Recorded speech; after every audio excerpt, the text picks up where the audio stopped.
you're familiar with audio stuff. A little bit. Yeah, you play guitar and stuff. Yeah, but the days that I used to play was whoever's amps the loudest was the one that was heard, you know. And later in the years, a lot of the band guy that I play with, and they started looping it into a PA system. But before that, it was just have to get louder than the drums, and then try to mix it yourself through the amp. Yep. So do you hearken back to the ZZ Top days? Is that where the... No, it's my goal to achieve mall Santa one day. Dude, how are you not there yet? Well, I'm not old enough. Oh, it's got to be gray. Got it. So you're just waiting for it to... Age. Baby powder. I think if you put baby powder in there... A little spray paint. Maybe some spackle. Welcome to Shoot the Breeze, a podcast that celebrates the messiness of life, relationships, and Christianity, featuring my wife Lacey and myself, Nathan. It's creatively titled because it will be just us shooting the breeze, sometimes with guests, while occasionally saying something important. We hope you enjoy. Got my buddy Cole here, and I'm excited to... So I grew up... Here's why I'm excited to talk to you. Okay. I grew up... My dad was a pastor. I grew up in the church. Yeah. My lingo is all church. Like, it's all Christianese stuff. And so whenever I get... I'm able to talk to someone who didn't grow up in that culture, I'm like, oh, man, I want to know your words. Because mine are... I feel like nerdy, but I don't know. Like, so how did you grow up? Yeah, single mother, obviously, as we've talked before. My dad died when I was 3. What did he die of? Or how did he die? He actually was involved in a construction accident, which, oddly enough, everybody that knew him thought that was the furthest thing that could have occurred to him. You know, he was a real rough biker. During the 70s, clearly that was a time of hardcore, you know, interactions in the biker groups and so on and so forth. So, was he like Hell's Angels biker? No, well, he was never patched out. He's what they call an independent. So he rode with some serious groups. Not Hell's Angels, because that was more West Coast, I guess. Oh, okay.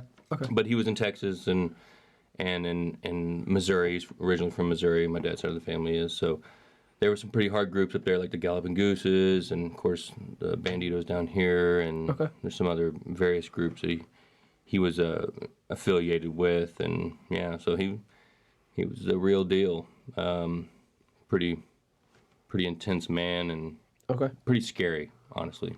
And a lot of the stories I've heard, he's a pretty scary individual. So he turned around, lighted a cigarette on a job site.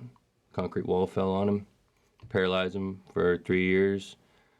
They tried to bring him back, but to include his biker buddies rolling his Harley Davidson through the hallways of a hospital and starting it in the middle of the hospital, which got some heart rates up. But he was paralyzed, and grandmother says he could move his left eyebrow, but that was about it. And the doctors said otherwise. And then he died of pneumonia at the age of 3. So, obviously, Mom was involved in that lifestyle. Yeah. A child of the 70s, you know. And she still had friends kind of that were wild and crazy. She was a runaway as a kid. Still a lot of those people I know today, her friends became my friends because I was always around, you know. So she, how old was she when she ran away? I think she was 16. Something of that nature. Yeah. Maybe a little younger, but somewhere around there. Yeah. So you grew up in a pretty rough, nuclear family. Yes. Americana family. Yeah. I don't know how you would say that. I would say I grew up not rough. My mom, excellent mother.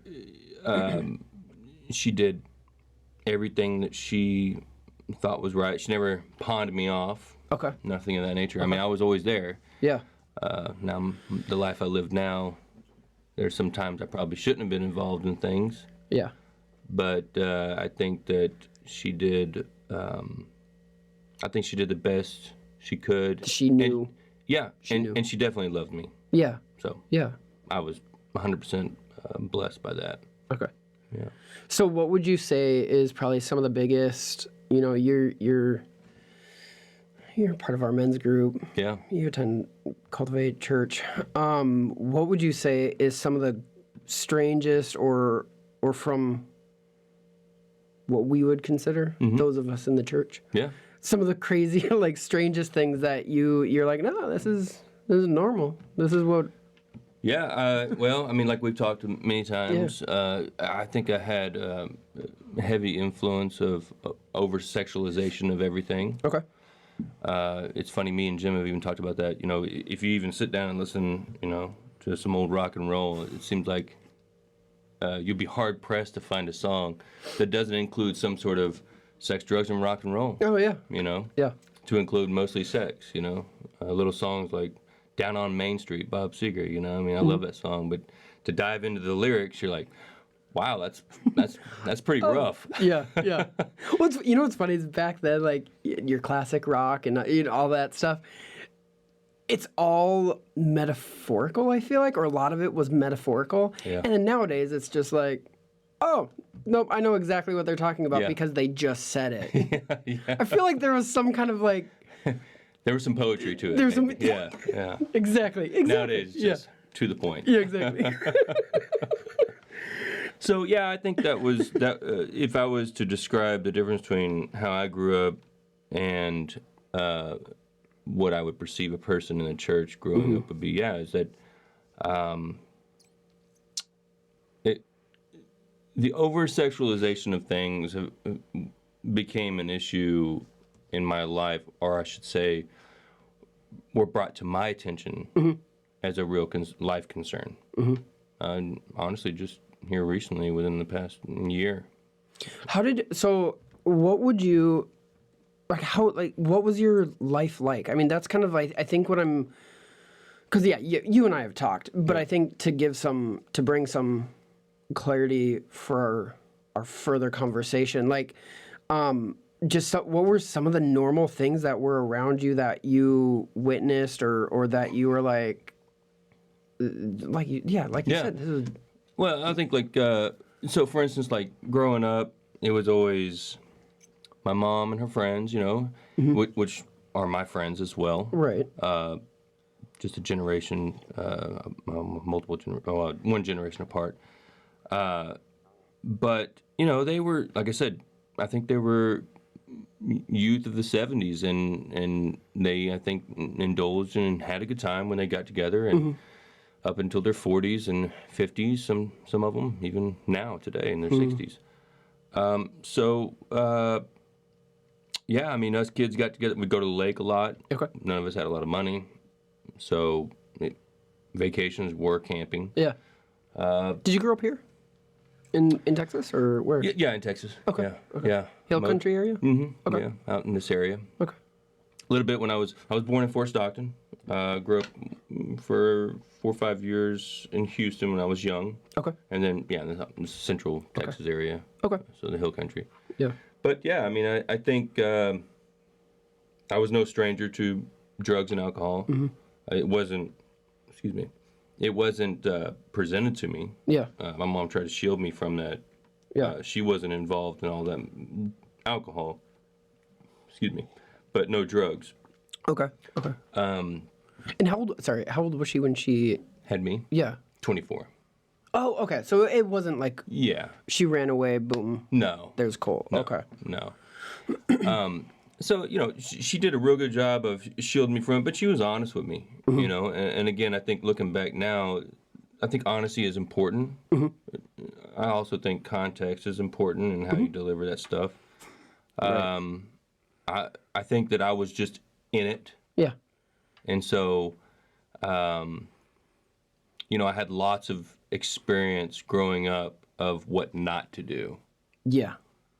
Drugs were, smoking a pot was everywhere, right? Right. Barely even counts anymore. Yeah, nowadays, that's right.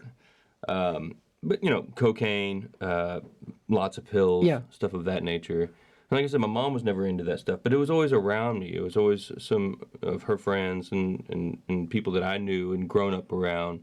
In fact, I remember some of the times where I had first seen people that I knew, but they could barely speak or walk. Not like having a few drinks, but they were totally different people. That's a real reckoning when you're like, wow, they're out of their mind. Yeah. They're messed up. So you said you really didn't get into that side of it. No, but I never. Your friends did, right? Oh yeah, my friends definitely did. How did you not? Like, what was it that you were like, hard pass on that? Mom had a real good friend. His name's Joe Smuck, and he's like a father figure to me, really. Okay. He was one of the guys his mom had known forever, and he was a runaway. They all lived together in an abandoned home in Houston. Okay. And so he was always not having a dad, a pretty big influence on me. Okay. And he never indulged in any of that stuff, drugs, that is. And he always had this coolness about him that I thought of as something, and everybody always went to him like, hey, it's Joe, Joe's the man kind of thing. And I admired that, and I think that I pulled a lot of that, I don't need to do that stuff to, air quotes, be cool. Yeah. Especially as a young teenager. So I didn't get involved in that. I mean, don't get me wrong, I had smoked pot and stuff like that, but no, nothing hard, nothing of that nature. And then went through my teenage years, and it wasn't for me. So it was Joe's influence on you. What would you say, when you look back and your mindset looking at Joe, like what was it that you're like, I see something or there's something different, or whatever, how you would describe it? I think, I didn't have strong father figures. I have a guy, he's my dad. I still call him my dad. Yeah. His name's Skip, and he lives in Houston. Him and my mom are married since from 4 to 9. Okay. And then he always stayed in contact with me. He always wanted me to come down, spend the summers with him, and he took care of me, and I loved him for that. Yeah. He didn't ever have any kids himself, biological, that is. And then John, you met John the other night at Cultivate. Oh, yeah. And him and my mom were together since I was 9, 10-ish. Okay. When we moved here, and he's still in our life today. They're not together anymore, but he's somebody very dear to me. Seems like a great guy. Great guy. Yeah. And a man that's always had a Christian upbringing. As I don't want to speak too much for him, but as he says, he veered from it in the 70s. Okay. And then later in his life, in the past 10 years, I guess, he really found the Lord, or reconnected with the Lord, and got closer with him. And he's a big influence for me in my walk with the Lord now. Yeah. Okay. I talk to him a lot. Yeah. About this stuff like that, minus the times that we talk and all that other stuff. Yeah. So I guess to the point what you were asking, and I don't know I'm veering. But it's shoot the breeze. Yeah. But Joe was always cool to me because he growing up on a small farm, me going over to his house, I spent a lot of time at their house. His wife Charmaine, I spent lots of time there. I mean, we lived close. I was always there in the summers and weekends and during weekdays sometimes after school. And so he always had tasks. We always built things, mechanical things. We worked on things, and he taught me to work with my hands a lot, and taught me a lot of great life skills. So that's important. Yeah, it is. He's a great guy.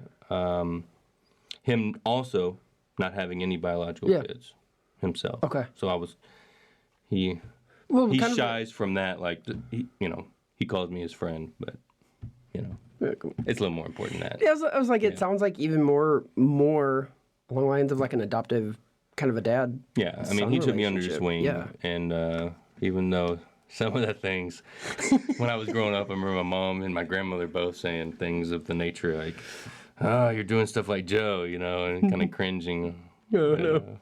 It's just funny now. No, I think you brought up a huge point of being able to, I would say I would be less manly looking than you are. But some of those things, so between just getting outside, working with your hands, I never was into like video game stuff. Like that's just not Not me. my reality, right? Yeah. And I look at some people who, like, that is their escape. That's their hobbies. Their thing, yeah. And I'm like, to me, we never, number one, we couldn't afford it growing up. Mm-hmm. And so me and my brothers would just go outside and play and whack at each other with ninja swords. Yeah. True story. My dad bought us samurai swords. Oh, I thought you were going to say IE sticks. No. Real swords. No, real swords. No, and so my mom would get phone calls from neighbors like, "Hey, your sons are up on the roof," and she's like, "Yeah, no, I know, I hear them, but they have swords, and I hear like metal clanging," and so we'd be like sword fighting up on our roof. What y'all do this weekend? We sword fought on the roof. There was only one time my brother was really egging me on. And I went after him with my sword. Thankfully, he was very fast and put a door in front of him. Wow. Anyways, That's great. I had some anger issues. No, but you're right. It's so important, these lessons that I think guys in general, some of the men that I look up to in my growing up years were very much like a jack of all trades. Is that what it is? Yeah, jack of all trades. And I mean, that's where I learned a lot of stuff, was a youth pastor, different guys that would take me up, under their wing. And there was, I think, a twofold. One, it got me away from, just binge watching TV or, like I said, even video games or whatever. But then two, learning skills, learning creativity, learning how to do these weird things. I mean, honestly, I don't know. A lot of how I fix things around the house is more common sense stuff because not that I learned how to actually fix something, but it's like, well, I mean, if A connects to B, and okay, that's how it would go. Yeah. What as you've talked to guys and as you have kids, how many kids do you have? So that's a long, drawn out story. But no, me and my wife have soon to be 4. Congratulations, by the way. Yeah, thank you. We have 3 boys. Okay. Mikey's 10, and Gabe's 8, and Barron is 2 from January. Yeah. And then a baby on the way. We're hoping for a healthy baby, regardless of gender, but it would be cool if it was a girl. Yeah, that's right. You're wanting a girl. Yeah. Yeah. So with your boys, what are some things that you're, not like, well, as a man, you got to do this, but like, what is it you're like, man, I want to make sure that I at least do well trying to teach them this. Yeah. I think it's really important to me now, specifically not having that. I wouldn't say it's I don't want to use that word burden, but it's a lot of weight, I guess, and probably a lot of it I put on myself, but it's an important task for me to raise godly, good young men. It's important for me to do that. What would you define as success with that? Like as you see them get older? Yeah. What are some check marks or checkpoints that you're like, okay, I think I did well there? I would say short to anger, love and compassion, free thinker, not being afraid of hard work. Okay. And of course, a believer in God. I think it's really important. It's really important for me for that. How do you balance? I'm still trying to learn this, so if you have advice, please give it to me. How do you balance teaching so I only have girls, but I imagine as boys, there you feel probably an extra weight of balancing. Hey, you gotta be compassionate, you gotta love, but then also raising up men who protect, raising up men who defend the helpless. How do you raise a kid that way, balancing love, grace, compassion with, and stand up for what's right, stand up for, Yeah. I think some of the things we always talk about, obviously the big topic nowadays is bullying and so on and so forth. Yeah. But when you have two, I'm pretty sure our men's group, we just bully each other. Yeah. I think that's how. Let me find something to poke at you about, and I'm like, continue. Here's a prayer request. Oh, good, and that's also something we're gonna make fun of you for. Exactly. A weakness, great. Yeah. I think that, specifically the two oldest, right? I mean, it's siblings. This is something I'm learning. This is something I've actually learned from my wife because she has 5 older brothers. Oh, okay. Her being the youngest. And, they pick at each other constantly. So I actually am able to use that as, hey, how did that make you feel? Kind of scenario. Or, hey, when you did that, do you see how your brother's feeling over there? I try to use that kind of real life stuff. But more importantly, I think I give them lots of affection. I'm an affectionate person anyways. Our family's kind of huggers and so on and so forth. So even the men, we have a lot of Marine Corps vets in my family, as well as construction side. Yeah. So, but there's a lot of hugging going on. There's I love you, Yeah. So, which is not, I would say that's not the norm of, at least the families I know who are in construction or friends of mine in construction or military. You quite the opposite, very stoic, very. Well, my biological grandfather, my pawpaw, he was a pretty hard man. Okay. He was, Okay. I mean, you did things the right way or you knew about it real quick. To include how to roll up an extension cord, there's a right way and there's a wrong way, and the right way is the way he taught you. If you don't do it that way, then you're going to know about it. Now, as a musician, and you work in construction now, I'll be honest, I do feel like there's a right and wrong way. I agree. Okay. I don't know if that's slightly biased because that's the way I was taught and learned my whole life.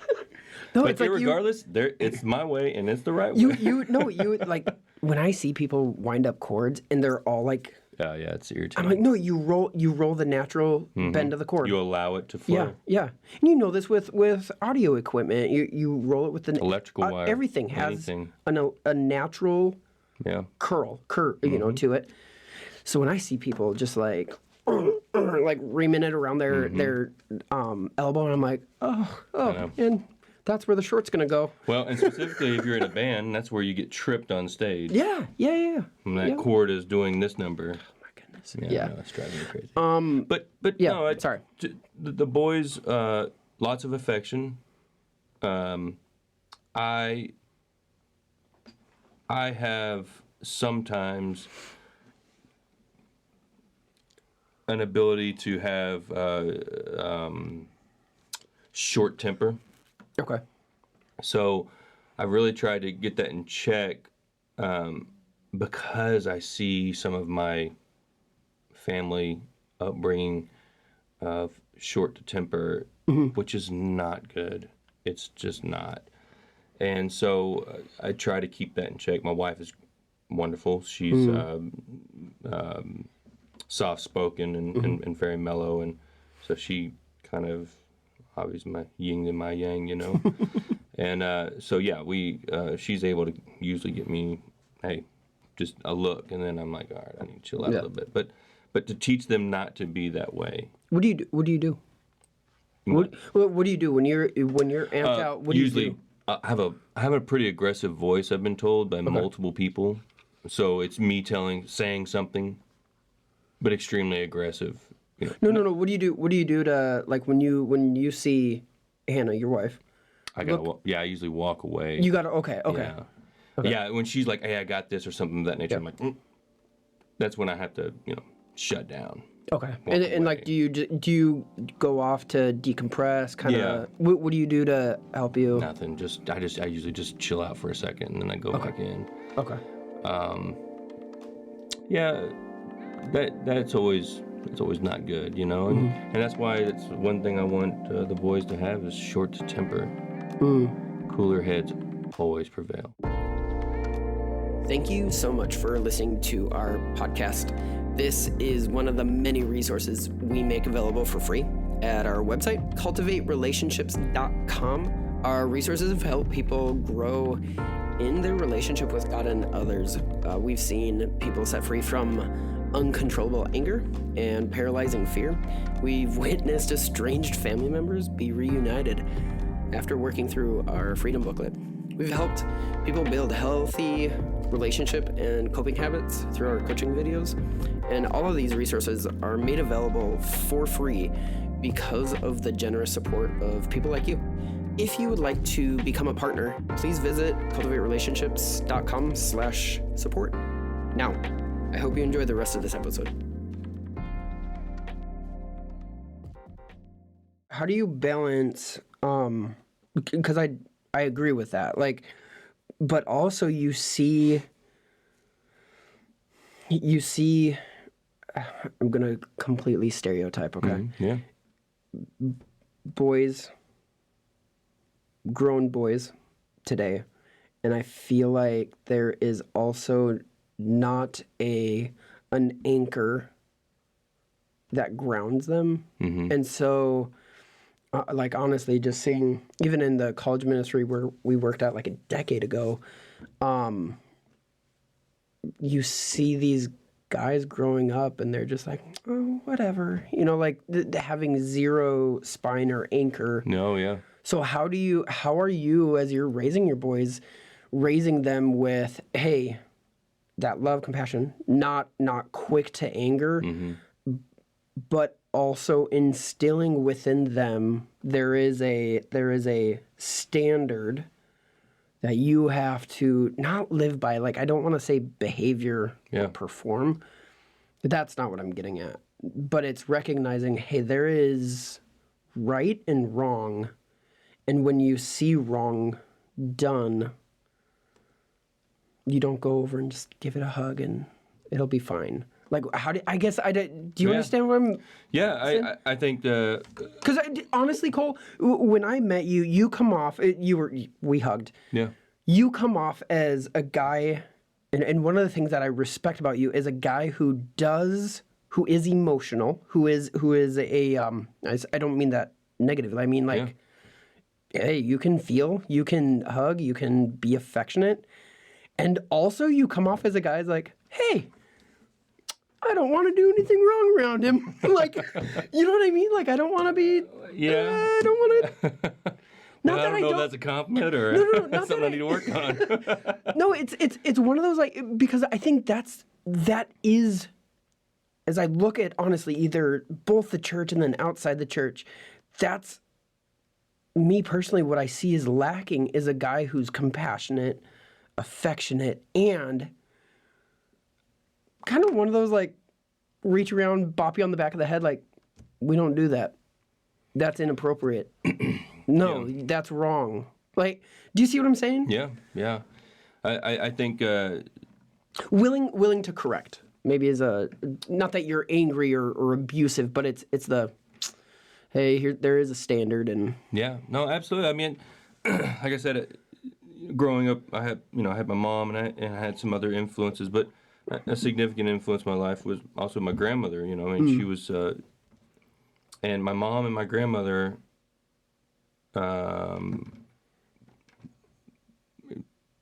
face value polar opposites in a lot of ways. Now, obviously, they're a mom and a daughter, so there's so many similarities there.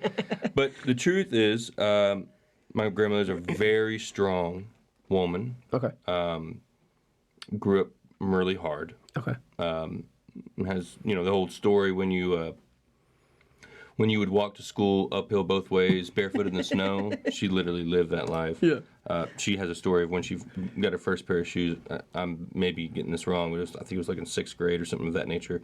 Her first pair of brand new shoes she ever received, it was in the wintertime, and she walked home barefoot because she didn't want to get them wet.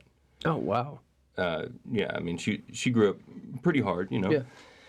So a lot of the things that I have, that I'm like, there's rights and there's wrongs, you know, those kind of guidelines, more, you know, just eating at the table, how you sit, you know, manners. I really learned a lot of those things from her. You know, they were pretty strict. Yeah. And the right and the wrong line was definitely there in the household. But moreover, I think I'm finding out a right and a wrong line now in my life that I never knew was really there. And that is my walk with Jesus. Honestly, my God walk. You know? Yeah. For lack of a cooler term, you know. I like that. Do you like that? I do. I kind of just made that up. No, I love it. Cool. I like it. I'm gonna keep it. But no, I'm going to steal it. I want you to. Let's make it go viral. Yeah, there you go. But that line, I never truly understood. It wasn't there. I mean, yeah, whatever. This is normal, right? I mean, my wife, honestly, was the sole reason why that true line and that the truth behind right and wrong in certain aspects was defined. Well, she made it clear to me, hey, you got some issues you need to work on, and here's why, and then, man, it hit you in the face like a ton of bricks. Yeah. So how long have you guys been married? We've been married a little over a year. And together? 5 years. Okay. Something like that. A little over a year. So when did you guys celebrate your anniversary? Oh, I bombed that one too. Dude. I didn't do anything. When was it? 7-11. Yeah, you I missed the boat on that one. Yeah, I did it. I got a lot of making up to do this year on that one. Did she remember? She did. She told me, hey, you know, what are we going to do? I had a plan, and then I procrastinated. Huge flaw on my part. And then I got real nervous and then started scheduling it all out and getting it all together. And we had a special place it's called Barron's Creekside Bed and Breakfast. Okay. Fredericksburg. Okay. So I had planned a trip there. Yeah. Apparently you have to plan that out like months in advance. Months in advance. Did you call like the night before or something? No, I called a couple weeks before, and they're like, "Oh no, sir, that was back months ago." And I was like, "Oh no, what am I gonna do?" And honestly, I let anxiety get a hold of me, and I did nothing. Classic paralyzed. I froze. It was horrible. So when she hears this, she's gonna drive that knife a little deeper. So wait. So you didn't like think, okay, you know what? Since I have you on the phone, can I plan it out and that'll be like my makeup? Like, hey, as long as I have you here, how far out can I get it? You're a smarter man than I. No, I told you, classic freeze. What do I do? Oh no. Do you guys have anything available? No. I'm out of all options. This was it, man. Oh man, that's funny. Makes me nervous thinking about it. Oh no. Yeah. So, well. Yeah, I messed that one up. So I told her this year we would go to Mexico, but this year she's gonna be. Oh yeah, she's gonna be pregnant. Yeah. When did she do?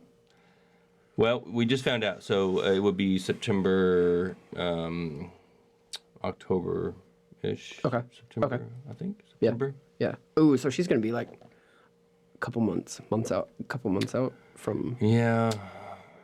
Kind of bad timing on that part. I don't know what to do now. I can't help you. I have no idea for you. Listen, you're too far gone. I am. falling off the rails too far. Thankfully, Lacey, so our anniversary is 11/24. So most of the time it falls right on Thanksgiving. And we both almost regularly forget. Because we're usually doing family stuff, great. Our first Thanksgiving, right after our wedding, we celebrated Thanksgiving in the car. We bought a rotisserie chicken. At a like a HEB is our which grocery are store. exceptionally good. They're fantastic. Yeah, a rotisserie chicken, some like instant mashed potatoes. Very nice. And the people were looking at us like, oh, poor couple, and we're like, this is awesome. We're on our honeymoon. Not having to cook. Exactly. Yeah. So, but no. So our Thanksgiving, Lacey's family, there's so many of them. They're crazy. And so our Thanksgiving is really bigger than Christmas. Wow. It's like, I think it's wonderful. it's fun. Yeah. And so prior to moving down here, we would rent out multiple hotel rooms, and they were the suites with like 2 or 3 rooms in it. And like 2 or 3 families would rent one room, and then you would use, bring that back there. You would use one room for like all the kids, and then the other room was the kitchen. Like that's where all the cooking would get done. Great. You'd bring the kids down to the pool. Super fun. That is cool. Yeah. So I mean, it was huge. But that's why we would forget. It would just be kind of caught up in the. And then you'd hurry up and throw a anniversary card at each other, like, oh, sorry, there you go. I like to do the special little things throughout the year, maybe more importantly than the anniversaries. But see, you're better than I am. Well, I do. We don't even get to do that anymore. I mean, we just, kids consume you. Oh yeah. They're just, it's a lot. It's a lot. We plan on celebrating our anniversary in 15 years. There you go. Just take a year off. Exactly. It's accumulated. One whole, all the accumulated time that you kids. You stole from us. Now we're gonna have fun. We do. We'll tell. Oh my goodness. We'll tell our girls. We'll be like, listen. If you want us to have a happy marriage, you guys need to leave us alone, and we're gonna go on a date. Why? What's gonna happen? Yeah. I don't know. Yeah. One of us is not gonna be alive. Yeah. To find out. Yeah. It's the hole when they stand below you. Hey. Can you see that we're talking here? Yeah, exactly. Give me 5 seconds. Oh, I didn't know that. I know. Nightly. But it's fun. It's what as I say, it's what makes life worth living. It is. Sometimes. Even though I think my hair is getting thinner and yeah. That gray's coming a lot quicker than you thought. It's coming in fast. Luckily I'm blonde, so hides it. Yeah. Okay, so you've been. We started a guys group, a boys group, Men's group, boys night out. Boys night out. I'm trying to make it. I know. At Applebee's, I get it. Oh, is it? Wait, what? Men's night out at Applebee's. No. What is that? It's a movie thing. Yeah. Oh. Movie. What was that? Oh, I don't know. Okay. It's okay. Yeah. So you've been coming to our men's group. So it started out with it very impromptu. I was actually doing like prayer with one guy, and then James joined us. Yeah. Like very randomly, he's like, "Hey, I heard there was a guys group." It's me and one other guy. Yeah. Sure. I went in on that. Yeah. And then randomly more guys started coming in. How has being a part of a community of guys I guess encouraged you in your God walk and in your relationship with your wife, your kids, like the whole thing? What do you find of value in that? And I'm not fishing from my part. I'm saying like Well, I think that's just what you said in the beginning. Talking to me as a person outside of the church, maybe from an upbringing standpoint. I think it's that, and that is, I tell my wife this all the time. I tell her, I want to hang out with some of the people from church or men's group, more specifically, a little more often because, that when you have an awakening of certain aspects of your life that were normal or the standard, and when you acknowledge those things to be things that are not healthy, one, in your life, and two, in your relationship or relationships, it's been really important for me to connect with y'all guys, because I think just a conversation, the camaraderie between men, I think, is important, and that camaraderie could be based upon job site talk or barroom talk, or it could be based upon speaking about values and God and things that are impacting your life and your children and your wife, and instead of being dismissed in the job site or barroom talk forum, when you're amongst guys like we are and we talk about things, I think that we build each other up and support one another, and I think it's important. Yeah. It's a maturity level in life too that you don't get outside of the church, I think. Yeah, for sure. I know for myself, I've been in different men's groups, and whether you're going through a book in the Bible or a book, and you discuss, I think one of the things that I always felt lacked in them, maybe two sides of the coin. On one side, it's like we would all come together and go, okay, where'd you mess up? Here's where I messed up. Okay, let's do better this week. Yeah. It was almost focused on our failures, which is never exciting. Like, that's not, man, I can't wait to get together with a bunch of guys and go over our failures. Yeah. Beat me down session. Exactly. Yeah. And so that was one thing that I've never enjoyed. Yeah. The other side of that is also feeling like, okay, we're in a church, we're in a Bible study. I have thoughts or concerns or things, but I feel like if I do ask or open up about those things, rather than having a discussion or a conversation and addressing my concern, or whatever it is, question, I've often got, or I wouldn't be the one to open up, someone else would, and I see how they're shut down, and I'm like, thank you. Took the bullet for me. Yeah. Right, but you recognize, you quickly learn, okay, these are the words I can say in this group, and everything else is off limits. And I think that's one of the reasons for myself, if someone comes into our guys group and they're like, oh, I'm struggling with pride. I'm like, nope. That is a learned word. That is a learned word to not talk about. I get incredibly angry at my wife.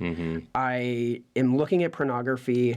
I just cussed up and down at the job site, at my coworker, right? Well, I just struggle with pride. Nope. Cop out. You know what I'm saying? Yeah. And absolutely. I think that is one of the things that I've appreciated, and I've been very intentional, to the best of my ability, of cultivating in that guys group is, number one, you come in however you are. The language you use, don't change it here for us. Yeah. Use the same language. Absolutely. We'll work on there. We'll work on that, but that is not the point. And if someone comes in saying, oh, I can't say a swear word, well, then why would they feel vulnerable enough, safe enough to share, hey, here's the deeper issues that I'm struggling with? And so I don't know, I guess, what are your thoughts? Yeah, I think that's true. I think those deep real life, I call them real life. Because unfortunately, I think a lot of these things we talk about, unfortunately, alcohol and drugs, over sexualization of things, tying into pornography, or even sex addiction in general. In general, yeah. All these things, and these are kind of just things that I kind of would see firsthand because I've experienced some of that. If you can't come into a group and say that, what's the point? Like what you are we said, doing here? What are we doing? That vulnerability is important. Yeah, I think the men's group that we have going on is wonderful in that aspect. And it's not that I want to come in and just blast it all out, but I think I gave my testimony at some point in time in the class, and we had talked a bunch, and of course I talked a bunch with Jim, and kind of getting those things out I think is important. And everybody in that class comes from a different Oh my goodness. kind of area or background or personal experience.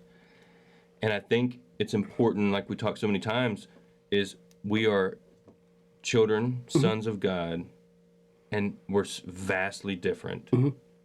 And that's okay. Yeah. Because 9 times out of 10, most of our problems, minus the, exact descriptions. Like details, it's right? all the same. Right. And these are struggles that we have to all learn to overcome. The reason one person goes to alcohol is the same reason I might go to pornography. Or gambling. Yeah. Or control, workaholic. The reasons, right, those feelings, those emotions, are usually the same running in the background. Absolutely. It's the details that I think we get caught up in, and is like, oh, well, that guy struggles with alcohol. He can't speak into my life. Yeah, absolutely. I mean, I see that a bunch. I mean, I see guys that, like you say, that they're better than you. Yeah. I mean, I do this and I walk this way. Okay, I may be involved in a Ponzi scheme and some other things. Struggling with pride. But I'm better than you, because you drink a little too much. Yeah. It's like, come on. Well, and it's like, even with like anger, and I would say to a limited extent, like alcohol, are almost accepted, socially acceptable. Yeah. Not that they're almost like a cultural thing. Yeah, not like they're like, yeah, that's okay. But you start talking about, I have a sex addiction. Oh man, whoo. Yeah. Oh man, we're really digging in this week. That's taboo. Wait, so his addiction to alcohol, your addiction to work, and abandoning your family to that is better than my addiction to pornography? Yeah. Really? Well, yeah, I mean... And you shut down, right? You shut down. It's That's like, right. okay. Then I'm done. I'm out. Yeah.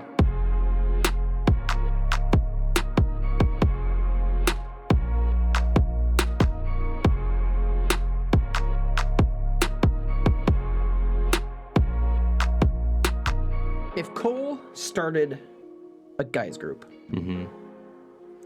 what would you see as the, like, hey, here are some rules that we have, and how would you encourage guys to even cultivate that in their own lives, wherever they might be, starting off with one bud, get a couple more, whatever. Like, what would Cole's guys group, some rules that you would have? Well, I think a lot of it's like what you've done with the men's group that we have, and that is be open. I think walking into a men's group and each and every person saying, okay, I want to hear your story, and I want the rest of the guys to hear it too, and be wide open. I think so many times we go into church or gatherings where there's other people, and you don't know their story. And let's be honest, especially with social media today, there's a facade. Yeah, no. So I'm struggling with stuff over here. I'm really struggling. But they got it figured out. Or I'm only going to put on, hey, I used to be addicted to pornography, and now I'm not anymore. But you still may be struggling. But in a guys group, I'm like, hey, yeah, stuff came up this week. My wife we got angry. We got upset at each other. I was really tempted to go. All right. But online, all you see is struggled, free. Yeah. It's in that day-to-day walk. I think it's important to keep that going, too. Like you said, you're exactly right. What are you struggling with right now? I'm struggling with this every day. I'm winning. Yes, exactly. I'm winning. Yeah. but it's not something that's not foreign to me. I mean, I've been exposed to these things. So, yeah, it's something that may pop into the mind every once in a while, or that you have to overcome, you have to fight. Our texting, Oh, yeah. super supportive, Yeah. Hey, I got this going on, whatever. A lot of times, I actually don't write on that a lot. I actually read those a lot and then kind of go into my own self-prayer or by myself prayer. That helps me a lot, too. Don't worry, we've noticed you not participating. That's cool. I know. Yeah, I kind of feel whatever. bad about it now that I say it out loud. The guilt is real. All the guys who are listening to this, like, all right, Cole's going down. Start keeping a tally. Exactly. Yeah, but Okay, I've prayed for him 3 times. He's never prayed for me. And I think if I was to do, your question was, if I was to do that group, I think I would, honestly, I think you're doing a great job with it. It would be open, what is your story? And then the men in that class being involved, do they care? Well, okay, so go back to your, I mean, I was joking about you not texting in a prayer, but it's also the assuming the best, right? Yeah. I'm going to throw out this prayer request, and our group text is pretty vulnerable in terms of, Yeah, absolutely. it's not just like, I'm struggling today. Yeah. Number one, we know got each other's issues, but then also assuming the best. It's like if another guy doesn't chime in, there's like 4 other ones who will. Yeah. And it's not that guy's, he's only in it, whatever, for what he can get. It's going, no, all of us are busy throughout the week. Right. Whoever happens to text in and say, hey, praying, or texts out the prayer, we're always going to come back on Wednesday, check in. Hey, how's everyone doing? And I think that's the thing, though, is also how many groups I know for me, I've been involved in where it's like a guilt. It's like I didn't, cool. You didn't text in? Yeah. Yeah, it's almost like posturing, right? Yeah. Yeah. You're kind of, I did this, what did you do? Right. Right. Exactly. And I think that's I think that's what we don't have. I think we have that vulnerability there. Like a lot of times when those texts come through as an example, I think each and every one of us, we're fully aware of those texts, and I think a lot of us pray at the moment. Yeah. Yeah. Just do that. That's what I do. Yeah. Yep.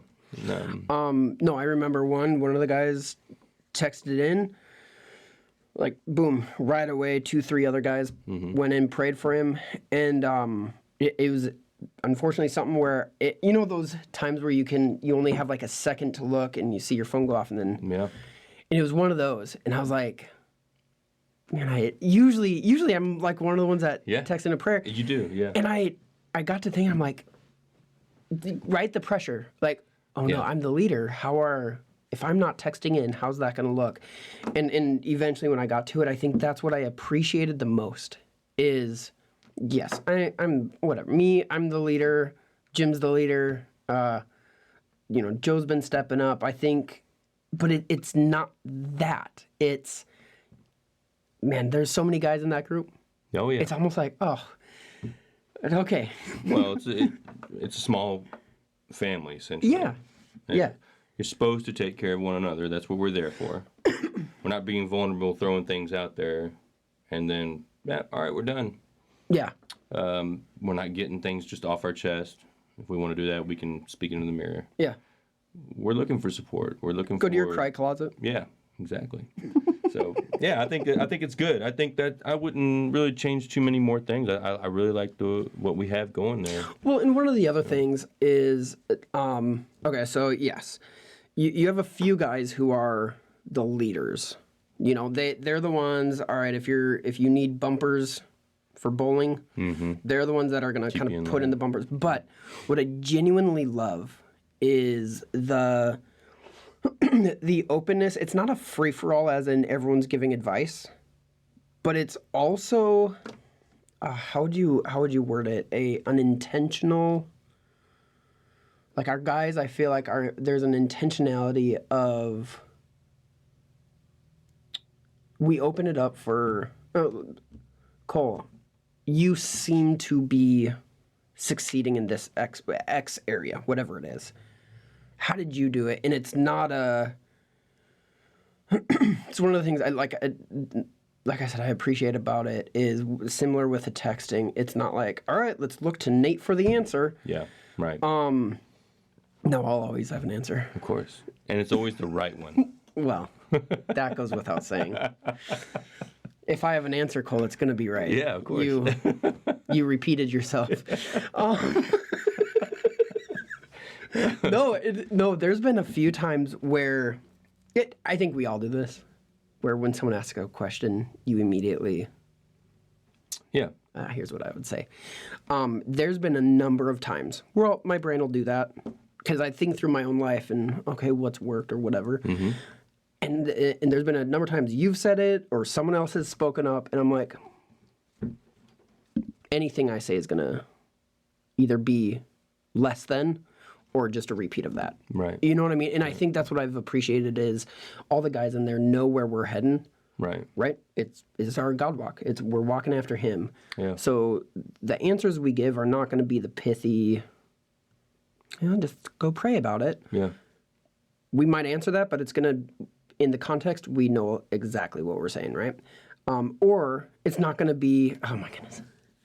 So one of my friends went to a guy's group and he was talking about struggling with pornography, and the leader goes, well, have you gone out into the woods and just punched a tree? I think that's what you need to do. Just get that energy out. And I'm like, I wasn't in the guy's group. If I was, it's not stupid, pithy answers. Like, honestly, all the guys that I like in our group, I like, it's just the things that come out of our mouths. I'm like, that was fantastic, or whoever it is. Well, I think we're growing together, right? Yeah. I mean, I know specifically I'm growing, so I know me better than anybody else. Mm-hmm. And like, remember in the beginning you asked me, Cole, will you pray us out? Oh yeah. My response was, oh, I don't know how to do that. I'm not as good as you. What? Yeah, anyways, keep going. You're also an idiot. Can you now pray us out? Yeah, exactly. That was a dumb response.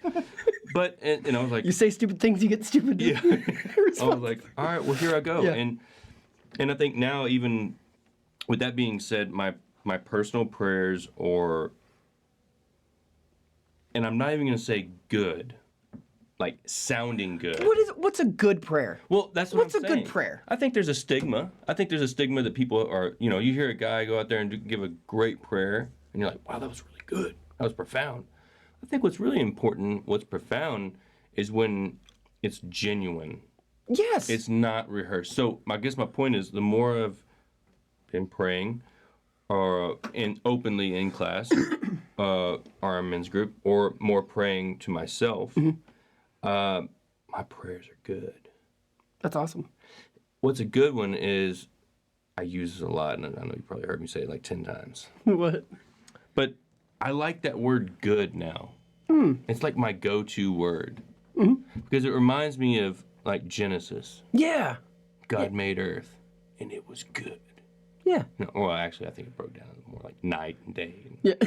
But anyways, the point is, you don't need to use some fancy word for it. It was good. Yeah.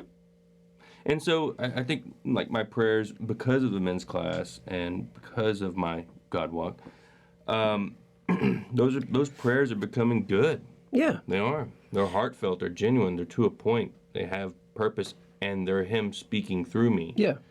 It's not me trying to calculate my words out. Well, and it's like I think even some of the best prayers we've had, both in our small group and then in our men's class, is kind of like I call them the start-stop prayers, where it's like we'll start praying and something happens, a joke comes out, someone misspeaks, and we just take a second to laugh. Yeah. We don't cover it up. We don't stop doing that. But honestly, like I think about this with our relationships with friends.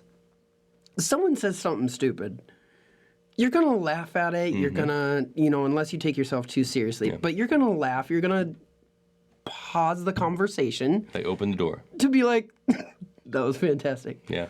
Why would that be any different with God? If we're praying, if we're having a time with Him, something stupid happens. Whatever it is. Yeah. Someone rips a fart. Yeah. You're going to take a second. That's right. You can't tell me Jesus with 12 other men. It had to have been stinky big in those Dude. days. Right? But that, I think that's, and it's not to, I'm not advocating for frivolous, what's the right word, where irreverence. Yeah, I'm not advocating for that. I'm just saying, like you said, the real. Keep Is it real. And there are times, and you brought this up in, I loved it, in our guys group. You said there's times where it's going to be like a sacred moment with God, where you're very serious. You're going to approach Him differently, Yeah. right? It's He is King. He is sovereign. Things in my life, I'm going to approach Him that way because of the serious nature of what I'm coming with, right? But if that's our relationship, if that was your son's relationship with you, Yeah. oh, does thou Father have a moment? Yeah. Well, it was like the teaching Sunday. Yeah. Are you going to be... Jesus wants to be a friend with you. And genuine, heartfelt prayers to Him are important. And you brought this up, and I actually kind of had to take my words back a little bit, because it is important throughout the day to have that friend-like communication with Him. Man, Lord, I'm really struggling with this, and it's just a conversation. I remember I asked Jim one time, I said, hey, how should I, go about this? He's like, well, what do you do when you drive? I said, well, I don't know, some music, some podcasts here and there, documentaries. He said, well, do you pray during that time? I'm like, well, sometimes, yeah, I do. He goes, just talk to Him. Yeah. I'm like, well, I'm driving the prayer. He's like, well, you're not gonna close your eyes, start praying when you're driving. Jesus, take the wheel, because I'm praying. Exactly. But have those conversations with Him. Yeah. Hey, Lord, I'm struggling with this. What is going on? You know. Yeah. And that's you talking to Him like a friend, I think. Yeah. And think about how you talk to your wife when you're driving. Yeah. Do you? And I'm always driving. Sure. So I'm a better driver. Well, she's better at directions. I'm better at driving. Lacey's way better at directions. Yeah. Terrible. It's in their DNA. Yeah. It's a fact. But I'll Jesus I'll take the wheel. Yeah. I'll take the wheel. It's fun. So I hate that song. Like I do too. Because it's like, no, God gave us a brain and two hands and two eyes for a reason. So cliche. Let's focus on the road. All right. Don't blame your accident, your stupidity on Jesus. Okay. That's right. That's funny. Well, I'm gonna put the caboose on this train. Dude, Cole, thank you so much for coming in and chatting, and really appreciate man, like I said, your perspective coming in on some of the things I know I maybe take for granted in recognizing. I think this is gonna sound really, really bad. Hanging out with people like you. Yeah. That sounds horrible. No, I get it. No, but our guys group, it keeps me from taking my relationship with God too seriously, if that makes sense. Well, and like I said, I think vice versa. It's hanging out with people that are not like I grew up, or not what I was subjected to in my younger years, or even in my teenage years as my friends. I think it's important to seek what you want in life and take a hold of it. Yeah. And I'm trying to do that now. And it's good. It takes our ability to mature doesn't happen by accident. And I think it's what you're saying. Okay, there are things I know I need in my life. I need men in my life to speak into my life, who I can be vulnerable with, who can be vulnerable with me. Yeah. That way it's not just a I get from it, right? Mm-hmm. To be able to give out as well. But that's intentionality. Like that guys group, I say it didn't happen. It happened by accident, but there was intentionality along the way. Yeah. Okay, I'm seeing more guys show up. You know what? Rule number 1, if you have a problem with swearing, you're not going to enjoy the group. Because if you have a problem with swearing, the vast majority of everything else we talk about, you're going to have an issue with. Yeah. But it's that. It is we all need this, and it's intentionality. Yeah. I have to set my alarm, make sure I'm there, make sure I'm texting, make sure it's all of these little insignificant as alone, but together there's things I want to cultivate in my life, and it requires me to think. It requires me to Yep. Well, and it's and it's going every week. Yeah. Obviously some things in life cause us sometimes to miss here and there. Like holidays. But the truth is, you have to going there every week is something that I look forward to. Yeah. Yeah. You know, it's something that like, oh well, I got Wednesday men's class. I'll catch y'all later. No, it's something that I'm like, today's Monday, Tuesday, and I'm those days I'm like, all right. Yeah. Wednesday's coming up. Couldn't come any faster. Yep. So those are important things. And it's a great, like in the middle of the week, and even, most churches have things going on Wednesday, which is why we happen to meet. Yeah. Childcare is provided. But it honestly, man, whenever that is, recommending it to whoever's listening or watching, just pick a night and hang out with a guy. Yeah. Right? And have intentionality with that. It's not like an accident thing. It's, hey, we're all going to be moving towards Jesus. Yeah. It's going to be messy. Absolutely. Okay, speaking of prayer, do you mind praying us out? Yeah, absolutely. And praying for, specifically that God would, because from people I talk to, to the people that I talk to, who they talk to, this guy's thing, man, is it is a wreck. It is a thing that people struggle with. And can you ask that God would just meet people and give them the intentionality, all right, I need to man up and do something different because my life right now is not working out. But just pray for that, absolutely. Pray into that, and I really appreciate it. Yeah, no worries. Lord, we pray that you bring men closer together, walking in your light, Lord. Thank you, Jesus. Bring us together to speak of these things that we all need, we all seek, we all yearn more and more to be closer with you, Lord. To do the things that would make us more God-like. Integrity, values, morals. Lord, give us those on a daily basis. Speak to us when we have our struggles.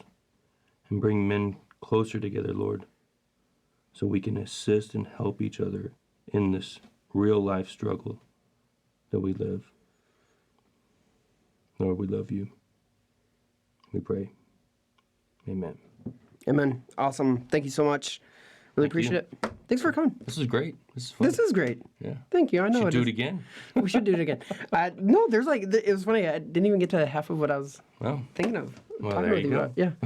All right, man. Thank you so much. All right. Thank you. All right. Yep. Goodbye.